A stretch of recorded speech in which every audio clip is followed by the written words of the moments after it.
What, why, when, and how? Answering those four simple questions will help turn that aspiration into a detailed, smart goal, an easily repeatable statement that you can read aloud every single day. So let's start with number one, the what. You need to make sure that your aspiration is specific, measurable, and attainable.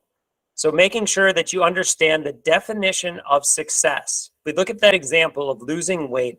If you have a target weight in mind, you know exactly when you've achieved that goal. So let's go ahead and make this aspiration active. By making it active, you unlock other steps in the workflow, the when, the why, and the how. It doesn't make any sense to allocate any additional time to your aspiration unless you're actively working on it.